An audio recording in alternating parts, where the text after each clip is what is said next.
अस्सलामुअलैकुम everyone, welcome back to my YouTube channel. मैं ठीक हूँ, उम्मीद है आप सब भी ठीक होंगे। अगर आप मेरे यूट्यूब चैनल पर नए हैं तो चैनल को सब्सक्राइब करना और बेल आइकन को प्रेस करना ना भूलें, ताकि जब भी हमारी कहानी का कोई न्यू एपिसोड आए तो आप देखना ना भूलें। तो चलिए स्टार्ट करते हैं हमारी नॉवल होके मजबूर का एपिसोड 2। होके मजबूर एपिसोड 2। कहीं इस मकान के नीचे किसी खजाने की सुनगुन तो नहीं मिली उन्हें? यहाँ कौन सा खजाना होगा और कौन दफनाएगा? क्या पता हो कोई राज। और दादी भी इसीलिए मकान देने पर तैयार नहीं। तौबा है हादिया, कुछ भी। अपने इस अनोखे ख्याल पर उसे खुद ही हंसी आ गई। यहाँ बुलंद आवाज़ में बिना फिल्टर के सब अंदर से निकलकर वो आखिर में हमेशा पुरसुकून हो जाती थी। मुझे क्या होना है? दादी का अंदाज तो वही लठमार था जो वो हमेशा बेटी के कैसी हैं अम्मा के जवाब में अपनाती थीं, मगर लहजे की काट हमेशा से ज़्यादा तेज़ थी। फिर कैसे बात करूं? धुले कपड़े तय करती हादिया तख्त पर उनके बाजू में यूं अनजान बनी थी जैसे कुछ सुनाई ही नहीं दे रहा हो। वो भी अच्छी है, ये उनका जिक्र था। फुफ्फो ने बात बदल दी थी। उन्हें भी माँ की नाराज़गी का अंदाज़ा था और वो यूं फ़ोन पर दूर नहीं हो सकती थीं। तुमने फ़ोन किया अशफाक को? कब करोगी? मेरी तो सुनकर एक ही जवाब देता है। हादिया ने आखिरी दुपट्टा तेज़ी से तय किया, उसे तह कर कपड़ों के कई मंजिलों के ढेर पर रखा और दोनों हथेलियों के बीच इस कई मंजिलों इमारत को उठाकर अंदर चली गई। दादी उसके सामने बेकार के कोडवर्ड में बातें करने की कोशिश करती थीं, मानो उसे तो समझ में ही नहीं आएगा। और उनकी कोशिश होती थी कि वो कम से कम बेटी के सामने दिल खोलकर सब कह डालें। अलमारी में दादी के कपड़े रखते हुए भी उसे उनकी आवाज़ आ रही थी, मगर अब वो खुल के बात कर रही थीं। मेरी मासूम दादी। मैं कहाँ महीनों के लिए बुला रही हूँ उसे, इतना ही तो चाहती हूँ वो अपनी अमानत ले जाए। साफ बात क्यों नहीं करता? क्या इरादा है उसका? आएगा भी या नहीं? तुम बस ये काम करो, बाकी की फिक्र ना करो। आज ही फ़ोन करो उसे। सरवर मियाँ ने किसी पहचान वाले को कुछ दिन के लिए रखा है। नहीं, किराएदार है। मुझे इन सब की नहीं, हादिया की फिक्र है। उसे ब्याह कर उसके घर भेज दूँ, फिर सबसे निपट लूँगी। तुम्हारे पास किस लिए? अकेली भी रह सकती हूँ, मोहताज नहीं किसी की तुम्हारी माँ। उसने अलमारी के पट बंद किए। पट के शीशे में उसका अक्स उसे घूर रहा था। तुम उसके आने की तारीख पूछो, मैं यहाँ तैयारी रखती हूँ। आए और निकाह पढ़वाकर साथ ले जाए। नहीं, और ज़्यादा इंतज़ार नहीं। कह दो मैंने कहा है। 1 महीने में सबको लेकर, या सिर्फ मुरसलीन के साथ आ जाए, या फिर मुझे ज़िंदगी भर मुंह ना दिखाए। हादिया अपने कपड़े लिए अपने कमरे में आ गई। जब उसे यकीन हो गया कि फ़ोन बंद हो गया है, तब वो उन्हें खाने के लिए बुलाने आई। मेहमान को दे आओ पहले। वो नहीं है अभी। आ गया है, उन्होंने खबर दी। उफ, जाने दादी के कौन से जुमले सुने होंगे उसने। वो झुंझलाई सी किचन में आई। ट्रे में उसके लिए खाना निकाला। हॉल और बरामदा पार करते हुए दरवाज़ा उंगलियों से बजाया। कुछ देर रुकने के बाद दरवाज़ा खुला। उसने ट्रे आगे की। थैंक्स। एक हाथ से ट्रे लेकर उसने दरवाज़ा बंद कर लिया। जल्दी खाओ और जाओ, उसने दिल में उसे मुखातिब किया। उसने दादी के साथ खाना खाया, फिर सब समेटते और बर्तन धोते हुए घड़ी के 3 बजाने का इंतज़ार करने लगी। दादी खाने से पहले ही नमाज पढ़ने की आदी थी। गिज़ा से पेट भरते ही उन्हें नींद आने लगती थी। अब भी वो दुपट्टे से हाथ पोंछती आई।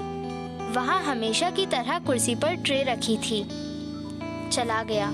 उसने ट्रे किचन में रखी और अपने कथारसिस बॉक्स में आ गई।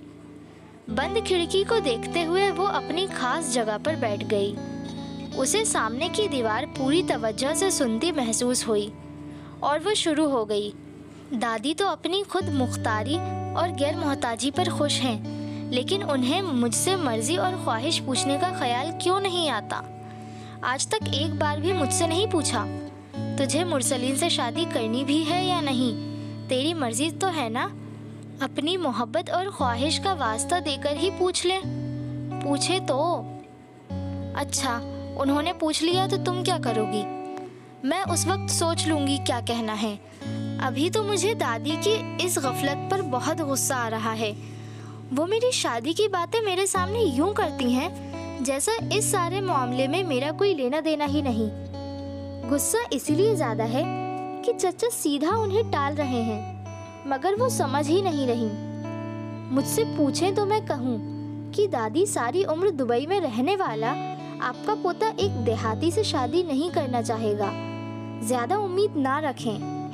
फूफी को भी तो दादी को ये बात समझानी चाहिए ना। कोई बहाना तो हो होने वाले इनकार का। वो ज़रा रुकी कि नया ख्याल उसे चौंका गया था। क्या पता वो मान ही जाए? ऐसा लगता तो नहीं। हाँ, मगर नामुमकिन भी नहीं हो सकता है। चचा को भतीजी पर तरस आ जाए और उनकी ज़बरदस्ती काम कर जाए। वो ज़रा सा रुकी। वैसे मुझे इस वक्त गुस्सा किस बात का है? दादी मेरी मर्जी नहीं पूछती, चचा का बचाव नहीं समझ रही, या मैं अपनी ज़िंदगी के मामले में खुद मुख्तार नहीं, दूसरों की मोहताज हूँ? उसका अंदाज ढीला हो गया, या फिर इसीलिए कि दादी अपनी तसल्ली के लिए ज़बरदस्ती मुझे किसी के सर थोप रही हैं। वो इनकार कर दें तो किसी और की तलाश होगी। सारी उम्र मेरी वजह से दादी यहाँ रहीं, चचा और फुफ्फो के पास नहीं गईं। ये और बात है, उन्होंने भी दिलचस्पी नहीं दिखाई। अब इस उम्र में भी मेरी वजह से उनकी नींद उड़ी है। मैंने उनके लिए मसाइल ही पैदा किए हैं। हमेशा की तरह गुस्से और सवालों से शुरू होकर अब वो खुद पर तरस खाने तक और खुद को कसूरवार समझने तक पहुंच गई थी। कुछ देर चुप रहने के बाद वो फिर बोली, तो हादिया मुनव्वर, तुम्हारे पास इतने सारे ऑप्शंस हैं, सलीम और वसीम। शुक्र करो, उसने इतने को खूब लंबा खींचा। अरे, उसे ख्याल आते ही हंसी आ गई। एक वो भी तो था। उसे नहायत शर्मीला, कम बोलने वाला और सादा अंसार याद आया था, जिसकी अम्मा उसका रिश्ता दे गई थी। मगर वसीम के मंजर पर आते ही फौरन बेटे की शादी कर दी। वसीम से दुश्मनी मोल लेना नादानी थी। वो बेटे से बिल्कुल अलग थी, बेवा थी और एक ही औलाद थी। वो बहुत बातूनी और सारे शहर की खबर रखने वाली। जहाँ से फ़ायदा मिलने की उम्मीद हो वहाँ खुशामदी बनकर बिछ बिछ जाने वाली थी। बेटे को दामाद बनाकर उनका मकसद भी दादी की हुकूमत में दाखिल होना था। दादी ने उन्हें मुरसलीन के बारे में बता दिया था और दादी इस खुशफहमी में थी कि रिश्ता तय है। ये मालूम होने पर उन्होंने बेटे की दूसरी जगह शादी कर दी है, जबकि हकीकत ये ना थी। उसका फ़ोन बजने लगा। जोया की कॉल थी।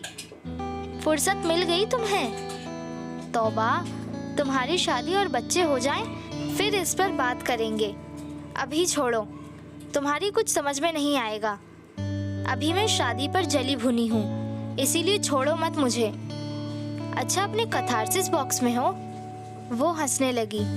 इस कोने का ये नाम कन्फेशन बॉक्स की तर्ज पर जोया ने ही रखा था। मुझे अब्बा ने बताया, नालायक वसीम का बाप और वो क्या कुछ कर रहे हैं। हादिया ने गहरी सांस ली। इतनी सी ज़मीन है दादी की, कोई बहुत बड़ी जायदाद नहीं, और इसमें मेरा कोई हिस्सा भी नहीं बनता। फिर ये छोटा सा मकान, उस पर इतनी राल टपक रही है। सोचो ज़रा, दादी अमीर कबीर होती तो क्या होता। ज़मीन नहीं, उन्हें मकान की जगह चाहिए। और दादी ने जिस तरह इनकार किया, वो बात उन्हें जिद दिला गई है। ये बातें छोड़ो, मेरा भालू और गुड़िया कैसे हैं?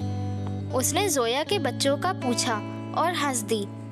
अचानक एक दोपहर फुफा और फुफो आ गए। पहले फ़ोन तो कर देती। दादी अपनी बेटी की मन मर्जी वाली आदत से नाराज़ रहती थीं। महीनों मिलने नहीं आती, हफ्तों कॉल नहीं करती और फिर यूं कभी कभी कुछ घंटों के लिए धमक पड़ती। वजह काम, जो दादी को बहाना लगता था। बस अम्मा, करीब के शहर में इनके दोस्त के बेटे के यहाँ पहली विलादत हुई है, उधर गए थे।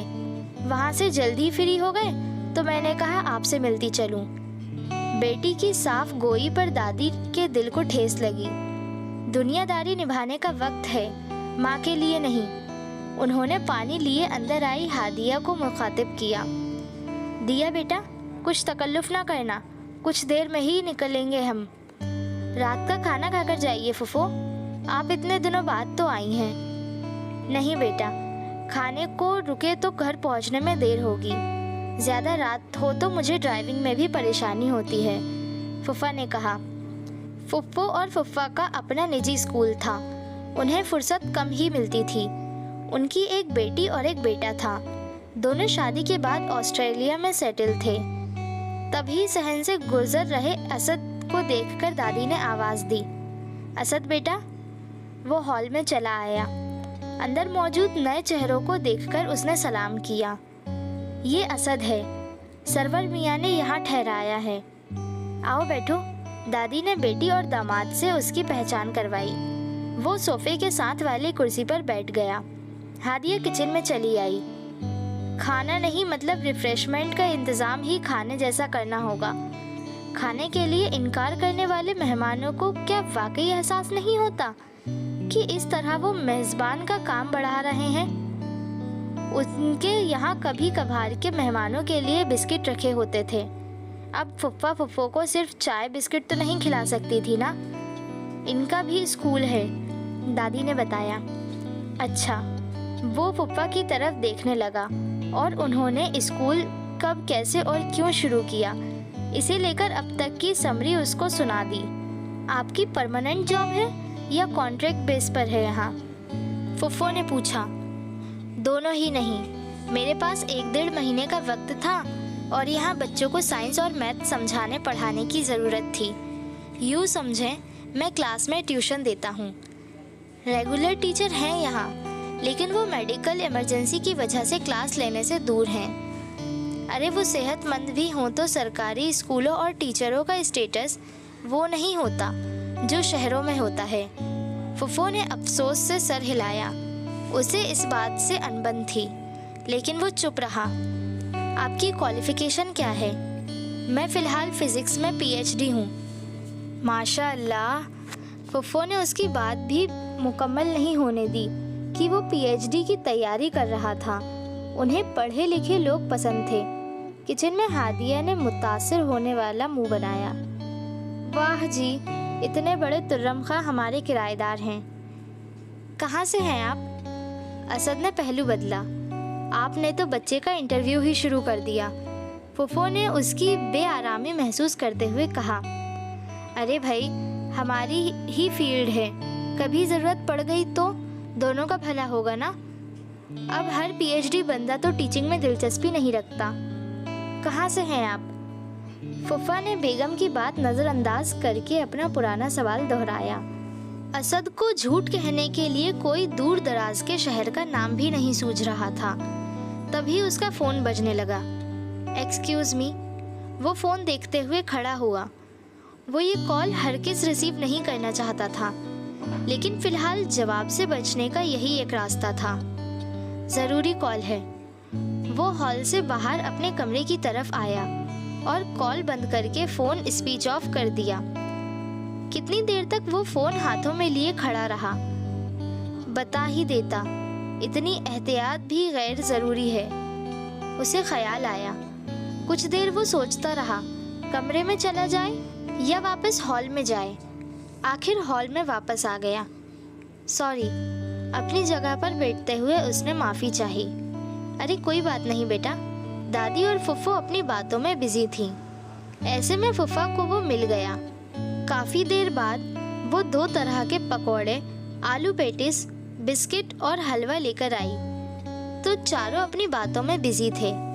इतना सब बेटा, क्यों थकाया खुद को? अब देर भी हो गई है। फुफ्फो को अचानक वक्त का एहसास हुआ। ये तो खाना ही हो गया। खुशबू से फुफ्फो की भूख चमक उठी थी। आप लें, मैं चाय लाती हूँ। वो मेज उनके करीब खिसकाकर वापस चली गई। चाय के कप सबके आगे रखने के बाद वो उनके बीच खामोश बैठी थी। कहाँ से हैं का जवाब नहीं दिया था। वो अंदर सब सुन रही थी। अब बैठी उसकी हरकतों का यूं जायजा ले रही थी जैसे उससे उसका शहर और पता मालूम कर लेगी। इतना पढ़ा लिखा बंदा इस छोटी जगह कैसे और क्यों आया है? सरवर चचा से पूछा भी नहीं उन्हें कहाँ मिला ये। शक्लो सूरत तो आम जैसी है, कपड़े भी आम से होते हैं। जींस और कॉटन की शर्ट्स, एक ही जूते पहनता है।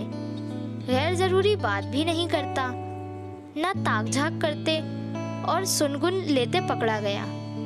हादिया बीवी दिल ही दिल में उसकी प्रोफाइलिंग कर रही थी। अमीर है, फ्रॉड है, दरमियानी हैसियत का है, गरीब या शरीफ। ये रंग तो यूं लगती है धूप में सुनहरी हुई है शायद। और आंखें, वाह, उसकी लगातार निगाहें थीं कि असद पूरा घूमकर उसे देखने लगा। हादिया ने गड़बड़ाकर नजरें हटाईं। उफ! वापस मुड़ने से पहले वो लम्हा भर उसे देखता रहा था। फुफ्फा फुफ्फो को गाड़ी में बिठाकर और खुदा हाफिज कहकर वो अंदर आया। मेरे लिए रात का खाना ना बनाए, उसने दरवाजे में रुककर दादी से कहा। अरे बेटा, अभी तो शाम हुई है, भूख लग जाएगी। इतना सब कुछ खा लिया, बिल्कुल गुंजाइश नहीं है। वो टेबल और सोफे पर फैला बिखरा सामान समेट रही थी।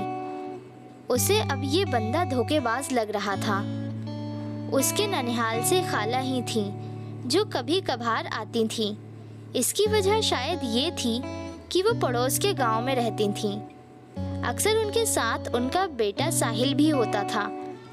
नाना नानी जिंदा थे तब तक ईद बकरा ईद पर वो फ़ोन कर लिया करते थे। कभी कभार मिलने भी आते थे। उनके बाद दोनों मामूओं ने ना आने जाने का मामला रखा, ना फ़ोन पर खैर खबर की तकलीफ़ की। हाँ, अपने बच्चों की शादियों के कार्ड ज़रूर भिजवा दिया करते थे।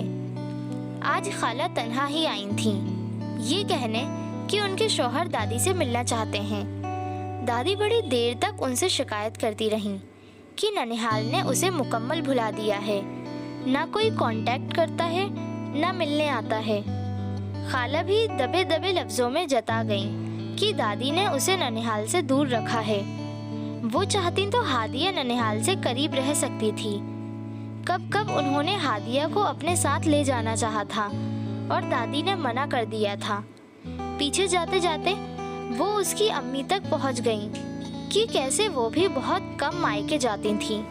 खाला के जाने के बाद दादी गड़े मुर्दे उखाड़ती रहीं, फिर थककर लेट गईं। वो उनके सोने तक इधर उधर फिरती रही और उनके सोते ही अपने कथारसिस बॉक्स पर आ गई। चबूतरे पर फूंक मारकर धूल उड़ाई और बैठ गई। जाने किस जमाने की बातें करती हैं दोनों। मैं जिस वक्त थी ही नहीं, उस वक्त की बातें मुझे सुनाने से क्या फायदा। और छोटी थी तब का भी मुझे कैसे कुछ याद रह सकता है। अम्मी की सूरत ही इतने जतन से याद रखी हूँ। कसूरवार तो दोनों हैं। दादी ने मेरे ननिहाल से मुझे दूर रखा और ननिहाल ने खुद को मुझसे दूर रखा। एक दूसरे पर मीठे मीठे तंज करने के बजाय किसी दिन मेरी राय तो पूछ ले, वो सुनाऊंगी ना कि बस। उसने फिसलते दुपट्टा पकड़कर अपने अंदाज से कंधे पर उछाला। दादी खाला को सुनाते हुए ये भूल जाती हैं कि चचा और फुफो ने भी ठीक मामूओं वाला सलूक ही किया है मेरे साथ। नाना नानी होते तब देखा जाता। दादी का मुकाबला तो नानी से ही हो सकता है ना। खाला भी तो कभी कभार सिर्फ मेरी खातिर आ जाती हैं। फुफो तो दादी से मिलने ही कभी कभार आती हैं। मेरी खातिर क्या खाक आएंगी?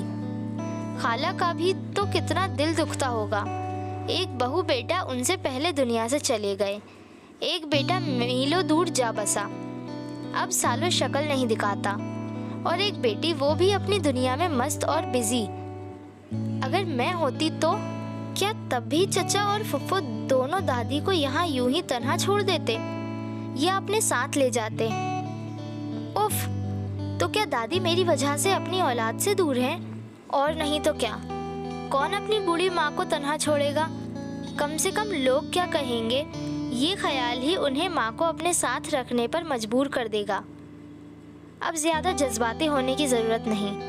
फर्जी चीज़ें और बातें मैथ्स में ही अच्छी लगती हैं। ज़िंदगी के मसले जो सामने और मौजूद हों, उसके मुताबिक ही सोचना और हल करना चाहिए।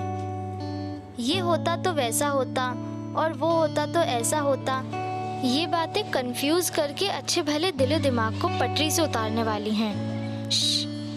उसने तेज़ी से अपना सर हिलाकर जैसे सारे नेगेटिव ख्यालात झटकने की कोशिश की, इसलिए इस ट्रैक पर ना जाओ दिया। फिर उसने वाकई उस तरफ से तवज्जो हटाने के लिए जोया को फ़ोन लगा लिया। कैसे याद कर लिया? वाह, ऐसे कह रही हो जैसे तुम तो रोज़ मुझे याद करके फ़ोन पर ही लगी हो। मेरी बात अलग है, एक शौहर, 2 बच्चे और ससुराल। तुम इन झमेलों से आज़ाद हो, मेरे सर भी तो एक झमेला है अब। उसने मुड़कर खिड़की को देखा। क्या खास हुआ आज कि तुम कैथारसिस बॉक्स में हो? वो उसकी रग रग से वाकिफ थी। हाँ, उसने गहरी सांस ली। होना क्या है, खाला आई थी आज। और फिर वही दादी और खाला की तमीज़ के दायरे में मुझसे ज़्यादा मोहब्बत और दूसरे से ज़्यादा गलती साबित करने की कोशिशें। वो कुछ देर ठहरी और टॉपिक से दामन छुड़ाने के लिए फ़ोन लगाया था, उसी पर शुरू हो गई। जब दोनों मेरी वजह से एक दूसरे को इल्ज़ाम देती हैं या फ़ख्र से बताती हैं कि मैंने तो दिया के लिए ये किया, तुमने क्या किया, तब सच कहूँ मुझे अपने आप बहुत बेइज्जती लगती है। वो मुझे एक दूसरे को नीचा दिखाने तक, एक दूसरे पर बढ़त ले जाने के लिए यूँ यूज़ करती हैं जैसे मैं। रुको, जोया ने बीच में ही उसे रोका। इतना नेगेटिव सोचने की ज़रूरत नहीं है, ये जज्बातियत है और कुछ नहीं। क्या तुम्हें दादी की मोहब्बत पर शक है? नहीं, बस ये याद रखो, बाकी सब बेकार है। ये दिल में जगह देने या ज़्यादा सोचने वाली बात नहीं है। क्या आजकल तुम अपने कैथारसिस बॉक्स में कम जाने लगी हो? शादी के बाद ये जोया का ही मशवरा था कि कहीं बैठकर बुलंद आवाज़ में सारी सोचें बाहर निकाल दिया करो, वरना लगातार सोचते हुए दिल में रखकर और कुड़कुड़ाकर मामूली बात भी मसला बन जाती है। उसका मानना था इस तरह खुद की कितनी सोचें और बातें खुद ही रद्द हो जाती हैं और अपने ख्याल हवा के हवाले करने के बाद बंदा उन्हें दोबारा नहीं सोचता। उसका पूरा ख़ानदान, सारे रिश्तेदार और साथ रहने वाला इंसान सब अकेली दादी थी। अपने यतीम और तन्हा होने का ख्याल, दूसरे रिश्तों की बेरुखी कभी कभी उसे नेगेटिव ख्यालात की तरफ ले जाती थी। ऐसे वक्त में जोया ही उसकी रोशनी और उम्मीद बनती थी। वो सच्ची दोस्त थी जिसने अपने जाने से पहले इस तरीके और कैथारसिस बॉक्स की सूरत में एक खिड़की का इंतज़ाम कर दिया था। हाँ, अब इस कमरे में किराएदार है ना, तो बस यही वक्त होता है जब वो नहीं होता और मैं इधर आ पाती हूँ। उसने एक बार फिर गर्दन मोड़कर बंद खिड़की को देखा। उसे ये कमरा दिया ही क्यों? इस इकलौते कमरे का दरवाज़ा ही बाहर है। हाँ, ये तो है, शुक्र है कुछ दिन की बात है, वरना जाने मुझे क्या क्या जतन करने पड़ते उसे यहाँ से भगाने के लिए। जोया हंसने लगी। क्या जतन करती तुम? पता नहीं, आधी रात को पायल की छन छन से डराती, रोज़ खाने में नमक मिर्च तेज़ करती, बहुत बदमज़ा चाय बनाती, या किसी रात सफ़ेद चादर लपेटकर पिछली खिड़की से झांक लेती। उसे सोचते हुए हंसी आ गई। आज खाला और खालू भी आए थे और उन्होंने अपनी आमद का मकसद भी मुकम्मल तफसील से किसी भी उलझन के बिना फ़ौरन ही बता दिया। वो काली हादिया को अपने बेटे से ब्याहने के लिए तैयार थे अगर दादी मकान और खेत उनके नाम कर दें। मिजाज के खिलाफ खालू की बात पर दादी हत्थे से नहीं उखड़ी, बल्कि उन्हें खाना खिलाकर वापस भेजा। खालू ने भी बड़ा दिल दिखाया था। और उन्हें सोच समझकर बेटा बेटी से मशवरे करके फैसला करने की सलाह देकर रवाना हुए थे। वो दादी की खामोशी पर हैरान थी। खाला और दादी दोनों ने आज खट्टे मीठे तंज और तानों से भी परहेज किया था।